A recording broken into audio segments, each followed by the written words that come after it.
Dude, why in the world are you holding a comically large magnet? Listen, man, I've been having trouble with self-esteem. It just makes me feel attractive.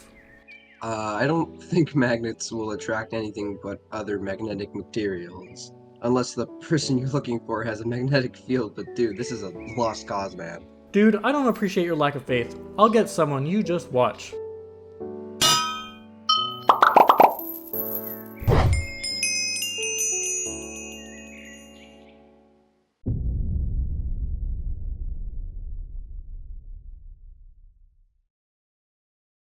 Hello, YouTube. Welcome back to the Theory Crafters, the most magnetically attractive show this side of the internet.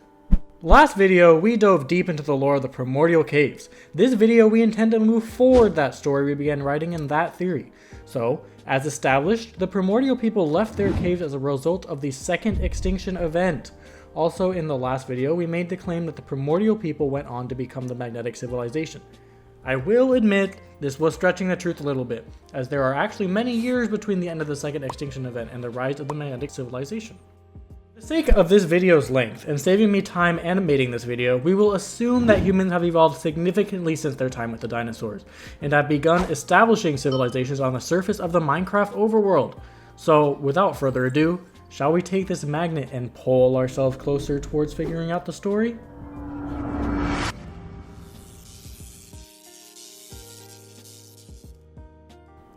Iron is no doubt an incredibly important material in our history. In fact, there's an entire era of time dedicated to it. The Iron Age lasted from 1200 BC to 550 BC and was the last of the three metallic ages, following the Chalcolithic Age and the Bronze Age. The Iron Age is characterized by widespread use of smelting iron to forge tools, weapons, and armors, to replace the former use of bronze to forge those same items. During this age, most of the tools were made by smelting meteoric iron, which simply means that it is iron that is a common compositional element of meteorites. This does not, however, necessarily mean that all meteoric iron came from exclusively meteorites. This material is also found naturally occurring on the Earth's surface, but what makes meteoric iron so important?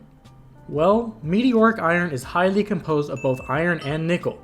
That's right, there's a possibility that the nickel in your pocket right now has a nickel content that may have originated from a meteor. Anyways, in our history, meteoric iron was crafted into artifacts dating as early as 3200 BC in early Egypt, where Iron Age workers shaped the artifact precisely with careful hammering. However, for the Iron Age to have been as impactful as it was, early humans had to exclusively use iron with additional carbon to form the tools and elements that characterized this era.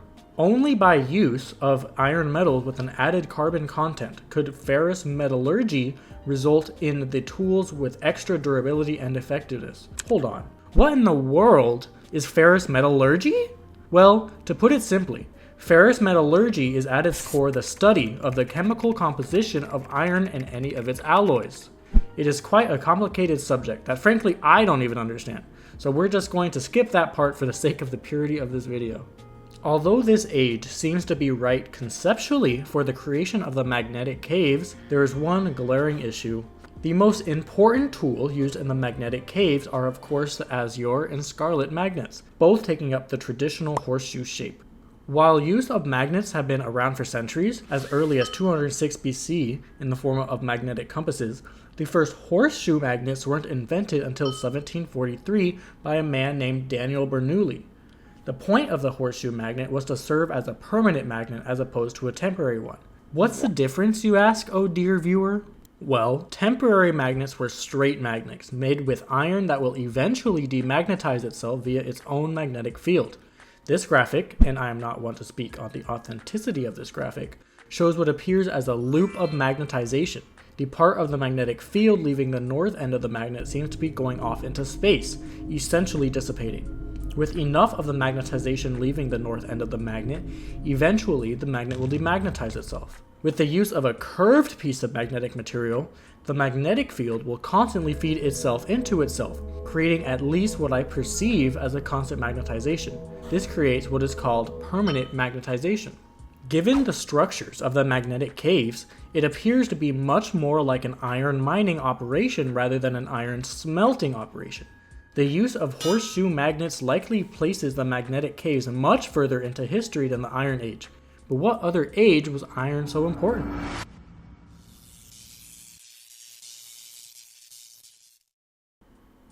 The Industrial Revolution took place between 1760 and 1840 and was characterized by the use of creating goods by machine rather than by hand. Important hallmarks of this age would be the exponential increase in factories and factory-made products. To create not only the products but the factories themselves, a tremendous amount of building materials would be necessary to construct these feats. Although wooden skeletons would have sufficed up to this point, larger buildings would require far stronger skeletons to maintain structural integrity. While iron was used in the products, the structure would be constructed via steel. But what is steel made of? Well, iron, of course. Steel is primarily made of iron and carbon, of which about 0.25% of steel is composed of iron, while iron makes up the remaining 99% of factory-grade steel. With the Industrial Revolution taking place between 1760 and 1840, it would not be placed too far in the future since the creation of the first horseshoe magnet. The primary reason for creation of large factories would be in the pursuit of profits. With owning a large business selling goods to consumers, lots of money can be generated from this endeavor. The natural step in the pursuit of profits would be to maximize outputs and minimize costs, which is where factories shined. But we're not here to talk about the capital generated from selling of items, but the lengths that entrepreneurs during the Industrial Revolution would go to minimize costs of construction. It could stand within reason that these people may have outsourced contract work to produce the necessary steel to create these factories, and this is where we begin our time in the magnetic caves.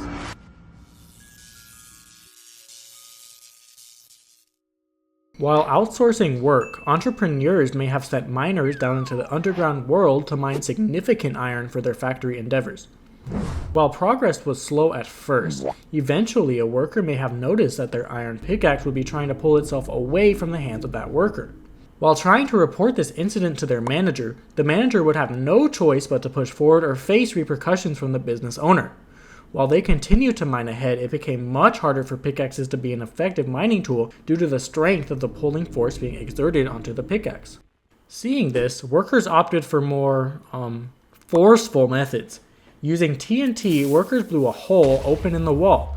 Once the hole opened, the workers watched in awe as their pickaxes flew 90 degrees sideways into an enormous cavern full of red and blue crystals. Cautiously approaching, the workers looked around the freshly blown hole in the wall, and what they saw had their jaws on the floor. The cavern was lined with huge deposits of iron ore embedded in the dense walls of galena. Enormous protrusions of red and blue crystals stemmed from the walls, ceilings, and floors with wonderful trails of their respective colors zooming around them. Seeing no immediate danger, the workers pushed further into the cave, and upon seeing where their pickaxe ended up, they realized what the crystals were. Their pickaxes were suspended on the side of red crystals, almost superglued to the surface. Unable to break the pickaxe free from the grasp of the red crystal, workers turned their attention to the blue crystals. Upon approaching the blue crystal, nothing seemed odd at first, but once a worker pulled out their iron pickaxe to mine it, they were immediately flung back. Flying backwards, the workers then began to feel themselves being pulled towards the red crystal. These were magnets. Using a stone pickaxe one worker had mistakenly brought instead of their iron, the workers gathered samples from both crystals and determined that they were neodymium. The scarlet neodymiums attracted metallic materials, and azure neodymiums repelled them. The workers began to formulate ideas. It was clear that this cave would be perfect to gather as much material for factories as possible, and that they can relish in their job security. Upon reaching out to the business owner, the leader of the mining team brought up the possibility of exponential iron output if the owner funded research and living expenses for long-time contractors to settle down in the caves while mining for materials. Enamored by the prospect of significant return on investment, the business owner reluctantly agreed to aid in this project. Over the next several years, miners established substantial researching endeavors and learned more about the properties of the magnets and their practical uses. Structures in the magnetic caves reflect this nature, as one shows the creation of a magnetic elevator by use of scarlet magnets and scrap metal, a cheap, soft, and relatively light alternatively metallic block instead of iron that aided in traversing structures. This is evident in the structure that makes use of target blocks in metal bars to allow for the elevator to elevate. With new workers being hired and selected to go down into the caves, it would stand within reason to provide some sort of tutorial or education on how exactly things would be working down in the magnetic caves. This structure does not seem to serve any other purpose but to show what is possible by use of scarlet and azure magnets. The intended use of the structure is to showcase the pushing and pulling properties of the magnets by putting a magnetic block, the cauldron, in a perpetual loop of being pushed and pulled from one magnet to another. This structure could also have served as an original testing ground for magnetic properties before being used as education for new hires, as it has some design aspects that could be reminiscent of testing chambers today. After the workers trained, they would be ready to participate in the mining operation. Remnants of these early mining operations are scattered throughout the magnetic caves today. At first, the operations were small scale and could only haul limited supplies of iron from the natural ground of the magnetic caves. In this building, it appears that whoever was working in this building could sometimes only lift one block of iron at a time, a substantially lower production than what the mining lead would have promised the business owner. As a result of the scrutiny laid down upon the miners by the business owner, this structure is important as it would serve as a stepping stone into the next era of the magnetic caves. One that would not only be all important to the productivity of the mining operation, but would also inevitably be the downfall of the magnetic caves as known by the workers at the time.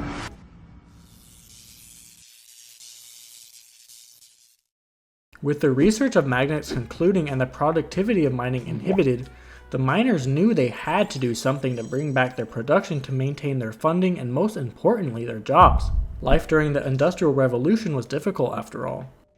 Almost every single machine present in the magnetic caves today once served as an important aspect of the mining operation here, and one that was quite impactful would be the bound droid. The bound droid was among the first machines created and served as a smasher, an important part of this magnetic quarry.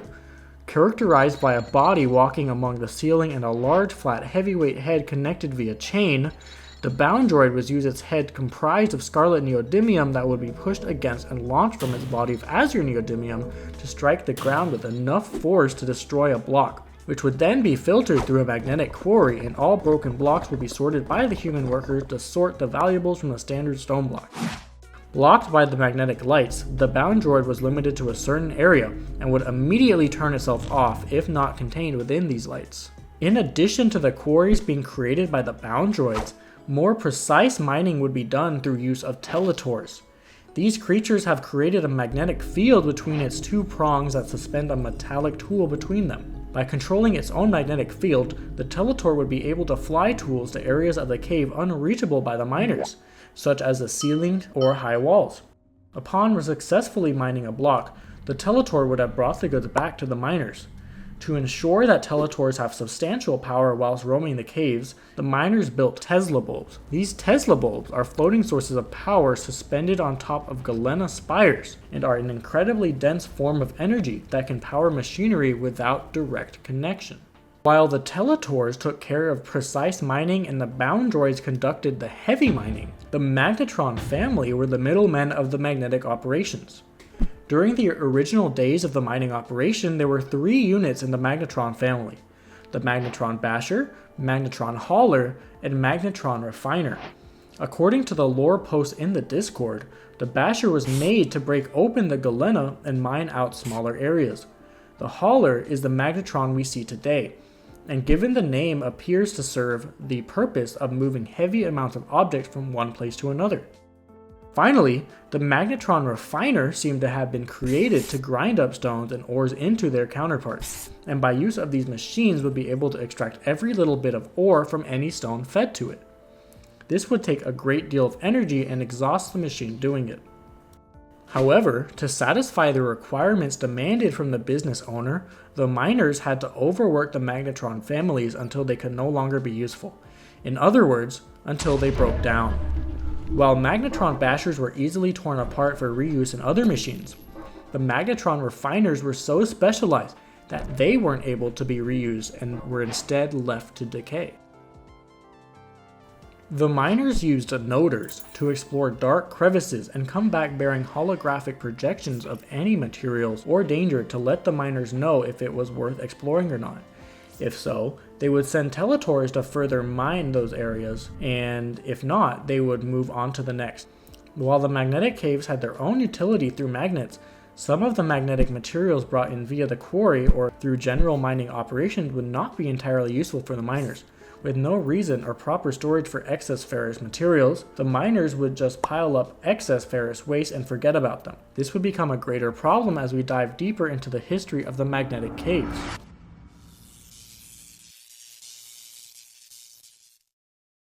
Upon the abuse of the machines, primarily when it came to the magnetron refiners, the machines would begin feeling discontent with how they are being treated by the people down here. However, the miners were also feeling the pressure of the entrepreneurs demanding more building materials for their factories. Naturally, the miners would have to continue overusing their machines to meet their higher-ups' requirement. The miners' production was skyrocketing, but machines were breaking down faster than they could rebuild them. Because the magnetron refiners were as large as they were, only a select few could be built with limited resources, both financial and natural. Once the last refiner fell, the machine snapped. An integral part of their family had just dwindled into nothing. And the machine's anger towards the miners broke loose. Once news reached the other machines of the passing of the last refiner, all the machines rose up against the miners. Machines built to aid them in mining were now the downfall of the people who lived here. The Teletor uses the abilities of floating tools to tear apart the building, or to even slay the workers down in the magnetic caves. Bound droids fell from the ceiling upon leaving the magnetic light fields around their quarries, but were then introduced to the power held within the Tesla bulbs around the caves. Once bound droids found their footing once again, they began using their heavy heads to crush the miners. Of course, the magnetron haulers and bashers would use their size and blunt force against them to destroy shelters and those who hid in them. Magnetron haulers would also use their strength to withstand holding the power of a Tesla bulb, and using the Tesla bulb to animate the masses of ferrous waste into what we see now as a ferrous slime. Because this slime was never designed to be alive per se, it can only move along a straight axis, being up, down, left, or right. Noders are not built for combat and are rather fragile, but to participate in the Uprising, they would use their man-made ability of exploring dark, small crevices to locate any humans in hiding from the machine Uprising and reporting back to the Horde. Upon seeing the productivity plummet, the business owners would try to get a hold of the mining operation. If answered, the miners would manically explain what was happening and how they are in hiding. Some lucky individuals managed to escape the caves via unobstructed elevators, only to be shunned by the business owner for not meeting productivity goals. Some people had to either return to attempt to bring back productivity or face getting fired. Although some forced themselves back down into the magnetic caves, most chose to leave the job on the spot, much to the dismay of the business owner. Seeing so many of their workers quit, the business owner tried to go down into the cave to scold the workers for slacking off. Despite the warnings, the business owner would be surprised to find the walls of the caves littered with bodies of the workers. Some terrified workers tried to plead with the business owner to help them, but the owner was clouded with fear of the machines. He ran away and sealed all entrances to the caves. With entrances sealed, any person remaining in the caves were left to die at the hands of their own creations.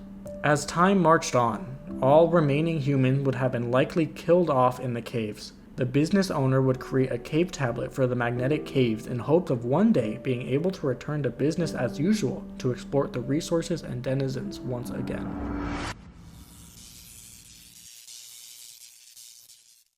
So what happened to the machines now that there aren't any people around to maintain the machines or create new ones?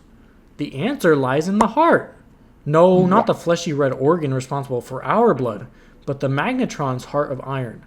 Normally, the magnetron does not appear like much. It just looks like a magnet on an iron wheel. However, when aggravated, the magnetron will use its heart of iron to pull together magnetic blocks and materials to build itself a body. If the magnetron can build its own body, couldn't it build the bodies of its fellow machines? After all, it is the magnetron hauler that remained of the magnetron family, as both the refiner and basher broke down. The hauler was the one responsible for moving materials, and it could stand within reason that the magnetron may have learned or was even taught the process of creating more magnetic machines by the miners that once lived down in the magnetic caves. For this reason, I believe that the magnetron haulers that remain in the magnetic caves today contribute to maintaining the population of magnetic machines to ensure that what happened to the magnetron refiner would not happen to any other machine again.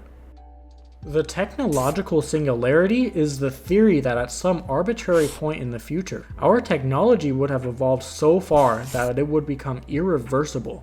At this point in this hypothetical future, there would be unforeseen consequences for the human race. I believe this already happened in a contained environment, being the magnetic caves. However, there is a possibility that at some point in the Minecraft world's future, we will have reached this technological singularity and the world will be doomed. But for now, we can find solace in the fact that the machines are limited to the boundaries of the cave itself. But with you, the explorer exposing the cave to the surface, you may have accelerated the process.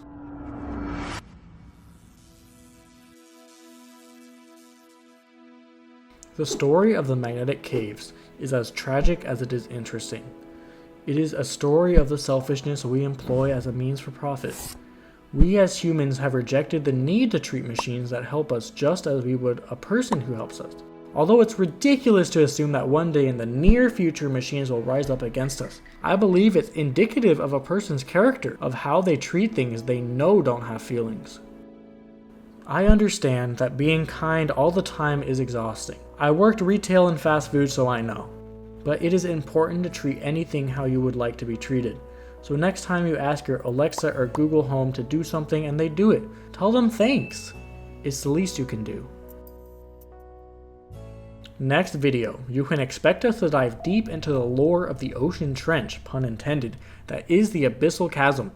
This story will leave us fighting a war between humans and the pre-existing civilization present down at the ocean depths.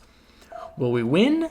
Will we lose? Find out with that video. Thank you for watching, and I'm going to take this scarlet magnet against this azure magnet and fly on out of here. Wait, before you go, if you aren't caught up with the lore so far, check out the video we did on the extinction within the primordial caves.